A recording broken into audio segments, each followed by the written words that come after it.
क्योंकि हम कहते हैं इसका जो बाहरी आवरण है इसका नाम होता है ट्यूनिका वेजाइनेलिस। क्या नाम होता है भाई? Tunica vaginalis. ठीक है, इसके बाद हम कहेंगे इसके अंदर वाला ये जो दूसरी परत है लाल वाली, इसका नाम होता है ट्यूनिका एल्बुजिनिया। एल्बुजिनिया। इसके अंदर वाली ये जो ब्लैक वाली परत है, कौन सी है भाई? ब्लैक वाली, इसका नाम होता है ट्यूनिका वेस्कुलोसा। अब इंपॉर्टेंट बात क्या है कि जो हमने लाल कलर से बनाई है दो परतें, वेजाइनेलिस और एल्बुजिनिया, ये दोनों आपके व्हाइट फाइब्रस कनेक्टिव टिश्यू की बनी होती है। किससे बनी होती है? White fibrous. और ये जो वेस्कुलोसा है इसके सामने क्या आपके ब्लड वेसल्स पाए जाते हैं। क्या पाए जाती है? Blood vessel. अब देखिए भाई, अगर हम वृष्ण को देखें तो हम कहते हैं इसके बीच में एक सेप्टम पाया जाता है। क्या पाया जाता है? सेप्टम। बड़ा सेप्टम जो वृष्ण को दो भागों में बांटता है, इसको हम बोलते हैं मीडिया स्टाइनम। क्या बोलते हैं भाई? Mediastinum. Mediastinum testis. Mediastinum testis. ये भी आपके व्हाइट फाइब्रस कनेक्टिव टिश्यू का बना होता है।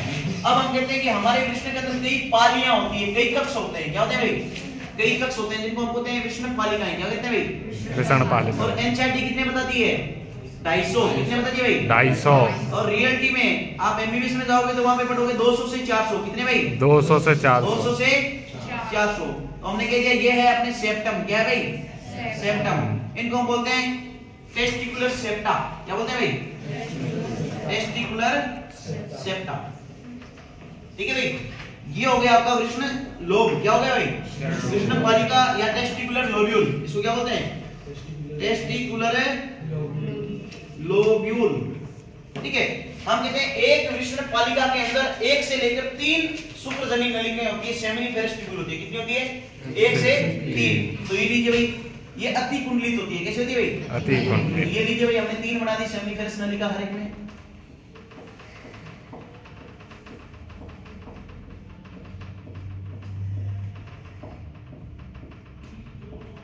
ये आपकी 3 क्या होगी?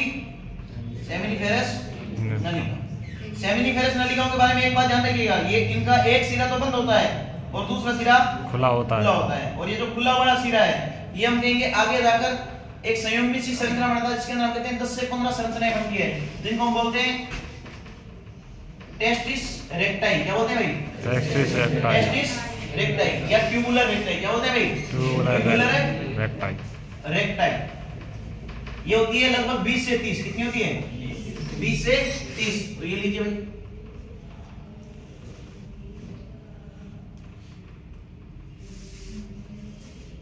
अब हम कहेंगे ये एक जालनुमा संरचना में होती है। किसमें होती है? जालनुमा संरचना। इसको हम बोलते हैं रेटे टेस्टिस। क्या बोलते हैं भाई? रेटे टेस्टिस। तो ये संरचना है आपकी रेटे टेस्टिस। ठीक है, ये यहां से बाहर निकलती है एक संरचना द्वारा जिसको हम बोलते हैं वासा इफ्रेंशिया। क्या बोलते हैं भाई? वासा इफ्रेंशिया। तो इस संरचना का नाम क्या है? वासा इफ्रेंशिया। अब आगे एक नाम आएगा वासा डिफरेंस। क्या नाम आएगा? वासा डिफरेंस। तो इसके बारे में कंफ्यूजन नहीं होना। कैसे नहीं होना है? अपने नेफ्रॉन में देखा था, ब्लड लेके आती है एफ्रेन। कौन लेके आती है? एफ्रेन। और ब्लड लेके जाती कौन है? एफ्रेन। तो टेस्ट से बाहर कौन निकल रही है? वासा इफ्रेंशिया। ये वासा इफ्रेंशिया हम कहते हैं आगे जाकर एक कुंडलित नलिका नुमा भाग बनाती है। क्या बनाती है? कुंडलित नलिका नुमा भाग। इसको हम बोलते हैं अधिवृषण। क्या बोलते हैं भाई? अधिवृषण। इसको हम बोलते हैं अधिवृषण या एपिडिडाइमिस। क्या बोलते हैं? एपिडिडाइमिस या अधिवृषण। इसके 3 भाग होते हैं। कितने भाग होते हैं भाई? 3। ये पहला भाग, इसको हम बोलते हैं कैपुट। क्या बोलते हैं भाई? कैपुट। दूसरे भाग को बोलते हैं कार्पस। क्या बोलते हैं भाई? कार्पस। और लास्ट वाले भाग को बोलते हैं क्वाडा। क्या बोलते हैं भाई? क्वाडा। ये जो आपका एपिडिडाइमिस है आगे जाकर हम कहेंगे वासा डिफरेंस में खुलेगा। किसमें खुलेगा? वासा डिफरेंस। वासा डिफरेंस में। तो ये लीजिए भाई, ये आगे ये बात की वासा डिफरेंस है। उससे पहले बात कर लेते हैं अधिवृषण की। तो हम कहते हैं ये लगभग 6 मीटर लंबा होता है। कितना होता है भाई? 6 मीटर लंबा, यानी गोल्ड के उस सिरे से लेके इस सिरे तक इतना लंबा होता है।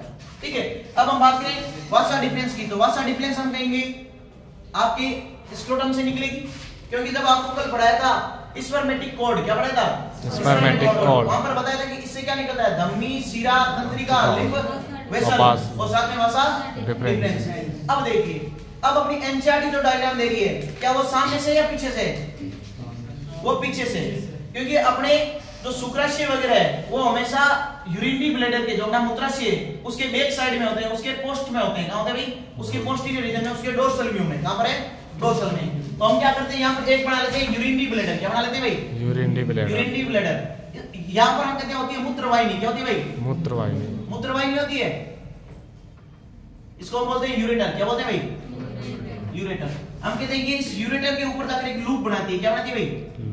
लूप बनाती है। और लूप बना के हम कहेंगे आपके मूत्राशय के पीछे वाले भाग में खुलती है। ठीक है, तो हम कहेंगे इधर भी होगी, एक ही थोड़ी होती है, दो होती है ना भाई? अरे कृष्ण दो है ना? सर वासा डिफरेंस कितने हैं? दो। यहाँ पर हम कहते हैं ग्रंथि होती है। क्या होती है भाई? ग्रंथि। उस ग्रंथि का नाम क्या है? शुक्राशय। क्या नाम है भाई? शुक्राशय। शुक्राशय। ये कितनी होती है? दो। एक जोड़ी। क्या नाम है भाई? एक जोड़ी। नाम क्या है? शुक्राशय। इंग्लिश में बोले तो सेमिनल वेसिकल। क्या नाम है भाई? Seminal vesicle. ठीक है, अब देखिए, अब आएगा बड़ा इंपॉर्टेंट वाली बात कि हम कहते हैं वास डिफरेंस का यहाँ पर भाग फूल जाता है। क्या फूल जाता है? वास डिफरेंस का भाग। और फूला फूला एम्पुला। क्या होता है भाई? एम्पुला। यानी जो भी फूला हुआ भाग होगा उसको क्या बोलेंगे? एम्पुला। तो हम कहेंगे वास डिफरेंस का यहाँ पर हमें फूला हुआ भाग दिखाई देगा। क्या देगा भाई? फूला हुआ भाग। इस फूले हुए भाग को हम क्या बोलेंगे? एम्पुला। ये एम्पुला हम कहेंगे आपके शुक्राशय के साथ में मिलेगा। किसके साथ मिलेगा? शुक्राशय। तो शुक्राशय की नलिका है उसके साथ में मिलकर बनाएगी स्क्लन वाहिनी। क्या बनाएगी भाई? स्क्लन है वाहिनी। क्लियर बात? और स्क्लन वाहिनी को हम बोलते हैं इजैकुलेटरी डक्ट। क्या बोलते हैं भाई? Ejaculatory duct. हिंदी में क्या बोलते हैं इसको? स्क्लन वाहिनी। अब देखिए भाई, जैसे हम मूत्राशय से बाहर की तरफ निकलते हैं तो हम कहते हैं यहाँ पर एक आपके त्रिकोणाकार अस्थि होती है। कैसी होती है भाई? त्रिकोणाकार अस्थि। त्रिकोणाकार है अस्थि। इस त्रिकोणाकार अस्थि को हम बोलते हैं प्रोस्टेट। क्या बोलते हैं भाई? प्रोस्टेट। ये क्या है? प्रोस्टेट। प्रोस्टेट। हिंदी में क्या बोलते हैं? उरस्थ ग्रंथि। क्या बोलते हैं भाई? उरस्थ ग्रंथि। अब देखिए, यहाँ पर हम कहते हैं आपको एक दिखेगा ओपनिंग। क्या दिखेगी भाई? ओपनिंग। क्योंकि हम पीछे से बात करें तो हम कहेंगे ये जो इजैकुलेटरी डक्ट है ये यहाँ पर आकर ओपन होगी इसमें। ठीक है, साथ में हम कहेंगे यहाँ पर छोटे छोटे छिद्र दिखाई देंगे। क्या दिखाई देंगे भाई? छोटे छोटे छिद्र। इनको हम बोलते हैं प्रोस्टेट ओरिफिस। क्या बोलते हैं भाई? Prostate orifice. इन ओरिफिस से क्या होता है? प्रोस्टेट का श्रावण है वो यहाँ से जो वीर्य आ रहा है उसके अंदर मिक्स किया जाएगा। क्लियर बात? क्योंकि यहाँ से निकले शुक्राणु। कौन निकले भाई? शुक्राणु। जब तक इसके अंदर शुक्राशय और प्रोस्टेट का फ्लूइड मिक्स नहीं किया जाएगा हम इसको वीर्य नहीं बोलेंगे। जैसे प्रोस्टेट और शुक्राशय का इसके अंदर तरल मिक्स हो जाएगा इसको हम बोलेंगे वीर्य। क्या बोलेंगे भाई? वीर्य। अब देखिए भाई, हम कहेंगे जैसे हम थोड़ा सा आगे जाएं तो हम कहेंगे हमें एक इस तरीके से फूली हुई संरचना और दिखाई देगी और लास्ट में हम कहेंगे हमें दिखाई देगा पेनिस। क्या दिखाई देगा भाई? पेनिस। अब देखिए, यहाँ पर हम कहते हैं होता है आपकी एक्सटर्नल स्फिंक्टर। क्या होता है भाई? External sphincter. अब हम कह रहे हैं ये अपना है क्या? मूत्र वाहिनी। क्या है भाई? मूत्र वाहिनी या मूत्र मार्ग बोल सकते हैं। क्या बोल सकते हैं? क्योंकि मूत्र वाहिनी बोलते हैं यूरेटर को, तो इसको बोलेंगे मूत्र मार्ग। क्या बोलेंगे? मूत्र मार्ग। यहाँ पर जो प्रोस्टेट वाले भाग में जो मूत्र मार्ग है इसको हम क्या बोलेंगे? Prostatic urethra. क्या बोलेंगे? Prostatic urethra. तो क्योंकि यहाँ पर है आपका प्रोस्टेटिक यूरिथ्रा। ये क्या है भाई? प्रोस्टेटिक है यूरिथ्रा। ठीक है, अब देखिए यहाँ पर हम कहते हैं इस भाग से एक ग्रंथि और निकलती है। अब अपना जो पेनिस है वो यहाँ से चालू होगा जहाँ से एक बल्बनुमा संरचना खुली हुई चालू हो रही है। यहाँ से हम कहेंगे हमारा पेनिस चालू है। ठीक है, अब देखिए यहाँ पर हम कहते हैं स्फिंक्टर होता है जिसको हम बोलते हैं इंटरनल स्फिंक्टर। क्या बोलते हैं भाई? इंटरनल है स्फिंक्टर या एक्सटर्नल? अरे इंटरनल अंदर होता है तो ऊपर वाला कौन है? इंटरनल। और नीचे वाला कौन सा है? एक्सटर्नल। तो ये तो है एक्सटर्नल और ये ऊपर वाला कौन सा है? इंटरनल। क्लियर बात? और इंटरनल इनवॉलेंटरी या वॉलेंटरी? अरे अनैच्छिक होता है ऐच्छिक होता है? अंदर वाला अनैच्छिक और बाहर वाला ऐच्छिक। ठीक है, तो वो लिखने की जरूरत है नहीं अपने को। ठीक है, यहाँ से हम कहेंगे ये बल्बनुमा संरचना, इससे दो ग्रंथियां निकलती है। क्या निकलती है भाई? दो ग्रंथियां। इनका नाम होता है बल्बो यूरिथ्रल। क्या नाम होता है भाई? Bulbo urethral. जिनको हम नाम देते हैं काउपर। क्या नाम देते हैं भाई? काउपर। अब देखिए भाई, हमने कहा यूरिथ्रा का जो पहला भाग है, ठीक है, उसको तो हमने नाम दे दिया प्रोस्टेटिक यूरिथ्रा। क्या नाम दे दिया? Prostatic urethra. और यहाँ पर हम कहेंगे आपके मसल्स होगी। क्या होगी भाई? मसल्स होगी। और वो भी कौन सी? एक्सटर्नल स्फिंक्टर वाली। कौन सी? एक्सटर्नल स्फिंक्टर वाली। तो हम कहेंगे ये है वॉलेंटरी मसल। कौन है भाई? Voluntary muscles.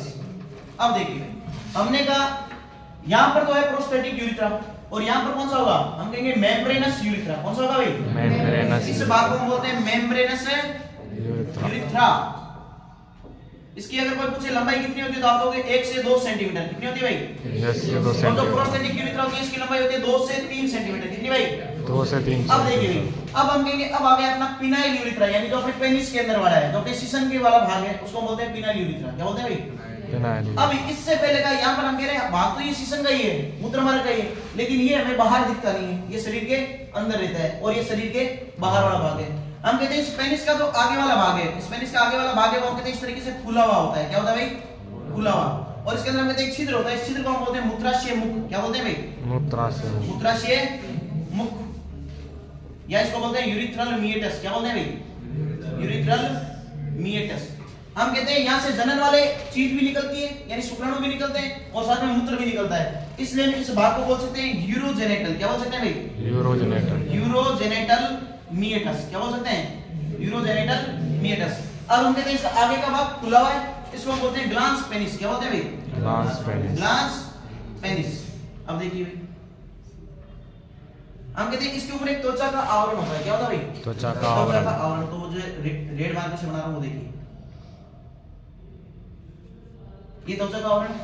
ये त्वचा हम कहते हैं शीशन के अग्र भाग को ढके हुए रहती है, ठीक है, और ये मूवेबल है। कैसे भाई? यानी आगे पीछे हो सकती है इसकी। हम कहते हैं ये शीशन के, जैसे ये शीशन है, देखिए ये हमने कहते हैं पूरी त्वचा है, ठीक है, और ये नीचे शीशन है, ठीक है। तो शीशन का ये जो नीचे वाला सिरा है, इससे हम कहते हैं जुड़ी रहती है, ठीक है, और ये आगे पीछे होगी तो ये नीचे वाला सिरा वो जुड़ा रहेगा। और यहाँ पर हम कहेंगे एक बैंड आ जाएगा, एक खाली स्थान आ जाएगा, ठीक है। इसके अंदर आप लोगों ने देखा होगा व्हाइट कलर का एक सब्सटेंस आता है, ठीक है, उसको हम बोलते हैं स्पिग्मा। क्या बोलते हैं? स्पिग्मा। मोमडन्स के अंदर ये जो नीचे वाली जो संरचना को बोलते हैं फ्रेनुलम। जैसे हमारी जीभ जुड़ी है तो जीभ वाली संरचना को हमने क्या बोला?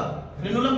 तो स्पेनिश वाली संरचना को भी क्या बोलेंगे? फ्रेनुलम। तो हम कहते हैं मोमडन्स के अंदर ये फ्रेनुलम हटा दी जाती है, ठीक है। अब हटाने का रीजन क्या है कि उनका ये मानना था कि यहाँ पर जैसे कोई पेशाब करके आता है तो हम कहेंगे उसके मूत्र के छांटे हैं, वो हम कहेंगे यहाँ पर इकट्ठे होंगे। और मोमडन्स ये मानते हैं कि अगर मूत्र का उनकी छांटा भी लग जाता है तो वो नमाज अदा करने की स्थिति में नहीं रहते हैं, वो नापाक हो जाते हैं। किस हो जाते हैं? नापाक। तो उन्होंने क्या किया, इस फ्रेनुलम को धीरे से काटना चालू कर दिया, तो अब उनकी स्किन पीछे चली जाएगी, तो हम कहेंगे वहां पर व्हाइटिश पदार्थ आएगा ही नहीं। लेकिन ये जो स्किन है, इसका मेन काम क्या है? इस स्किन को पहले तो नाम देते हैं, इस स्किन का नाम है परप्यूस। क्या नाम है भाई? परप्यूस या अग्रछद। क्या नाम है भाई? अग्रछद या फोर स्किन। क्या नाम है भाई? Four skin. यहाँ पर हम कहते हैं ये जो फ्रेनुलम है, क्या है भाई? Frenulum prepuce. क्या नाम है? Frenulum prepuce. अब इनका काम क्या है स्किन का? तो हम कहते हैं स्किन है ये ग्लांस पेनिस को आगे से ढके हुए रहती है और इसको शुष्क होने से बचाती है। किससे बचाती है भाई? शुष्क होने से बचाती है। हम कहते हैं ये जो फ्रेनुलम परप्यूस है ये ढकेगा, तो ढकने से हम कहेंगे यहाँ पर एक व्हाइटिश सब्सटेंस आएगा। क्या आएगा भाई? Whitish substance. इसको हम बोलेंगे स्मिग्मा। क्या बोलेंगे भाई? स्मिग्मा। छोटे बच्चों के अंदर जो कई बार इंफेक्शन भी हो जाता है इससे, यहाँ पर हम कहते हैं कुछ माइक्रोब्स ग्रो करेंगे और माइक्रोब्स हम कहेंगे इस रीजन को सुझा भी देते हैं, इससे इंफेक्शन भी हो जाता है। और मोमडन्स के अंदर हम कहते हैं इसको हटा देते हैं, जिसको हम कहते हैं खतना। क्या बोलते हैं भाई? खतना या सर्कमसीजन। खतना या सर्कमसीजन। अब देखिए एक बार वापस देखिए इसको। टेस्टिस कितने लोग? 250। 250 टेस्टिकुलर लोब्यूल कितने होते हैं? 250 एनसीईआरटी के अकॉर्डिंग। किसके अकॉर्डिंग? एनसीईआरटी हमारे अकॉर्डिंग होते हैं 200 से 400। कितने होते हैं भाई? 200 से 400। प्रत्येक कृष्ण कक्ष के अंदर 2 से 3 सेमिनिफेरस नलियां। कितनी? 2 से 3। एनसीईआरटी कहती है 1 से 3। कितनी भाई? 1 से 3। ये आगे जाकर हम कहेंगे आपके ट्यूबुलर रेक्टाई में खुलेगी। किसमें खुलेगी? ट्यूबुलर रेक्टाई खुलेगी रेटे टेस्टिस में। किसमें खुलेगी? रेटे टेस्टिस से आगे निकलेगा आपका वासा एफ्रेंसिया। वासा एफ्रेंसिया आगे जाके किसमें खुलेगी? एपिडाइडिस। किसमें खुलेगी? एपिडाइडिस के कितने भाग? 3। कैपोट, कॉर्पस, क्वाडा। कैपोट, कॉर्पस, क्वाडा। ये आगे खुलेगी वासा डिफरेंस में। वासा डिफरेंस ये जाएगा किसके साथ में? सेमिनल वेसिकल के साथ। किसके साथ आएगा? Seminal vesicle. इसका कौन सा भाग आएगा? तो हम कहेंगे एम्पुला। कौन सा जाएगा भाई? एम्पुला। तो हम कहेंगे ये इसका फूला हुआ भाग है, इसको हमने नाम दे दिया एम्पुला। क्या नाम दे दिया भाई? एम्पुला। ठीक है, ये हम कहेंगे शुक्राशय के साथ में मिलके इसने बना ली स्क्लेन वाहिनी। क्या बना ली? स्क्लेन वाहिनी। स्क्लेन वाहिनी हम कहेंगे आगे जाकर प्रोस्टेट ग्रंथि में खुलेगी। किसमें खुलेगी? प्रोस्टेट ग्रंथि। यहां से मिलेगा इसके अंदर प्रोस्टेट का द्रव्य। किसका मिलेगा? प्रोस्टेट का द्रव्य। तो अब तक यहां से निकले थे शुक्राणु, अब प्रोस्टेट का मिलते क्या हो गया? वीर्य। क्या हो गया भाई? वीर्य या सीमेन। क्या हो गया भाई? सीमेन। हम कहेंगे इसके नीचे की ओर 2 ग्रंथियां होती है जिनका नाम होता है बल्बो यूरिथ्रल। क्या नाम होता है? Bulbo urethral. इसका दूसरा नाम क्या होता है? काउपर। क्या होता है भाई? काउपर। हम कहेंगे इसके आगे होता है सीसन। क्या होता है भाई? सीसन, जिसको हम मानव नर की बाह्य जननेंद्रिय भी कहते हैं। क्या कहते हैं भाई? बाह्य जननेंद्रिय। इसका आगे का फूला हुआ भाग क्या कहलाता है? Glans penis. क्या कहलाता है भाई? Glans penis. इसके ऊपर त्वचा का आवरण होता है, उसको हम कहते हैं अग्रछद। क्या कहते हैं भाई? अग्रछद या परप्यूस। क्या बोलते हैं भाई? परप्यूस। ये पीछे की तरफ एक फ्रेनुलम से जुड़ा रहता है। किससे जुड़ा रहता है? फ्रेनुलम। इस फ्रेनुलम का काम क्या है? हम कहेंगे इस ग्लांस पेनिस को शुष्क होने से बचाना। किससे बचाना भाई? शुष्क होने से बचाना। मोमडन्स में हम कहते हैं ये काट दिया जाता है, इस प्रक्रिया को हम कहते हैं खतना। क्या बोलते हैं? खतना। या सरकमसीजन। क्या बोलते हैं? सरकमसीजन।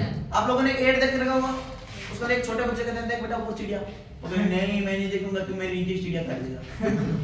अरे देख रखा है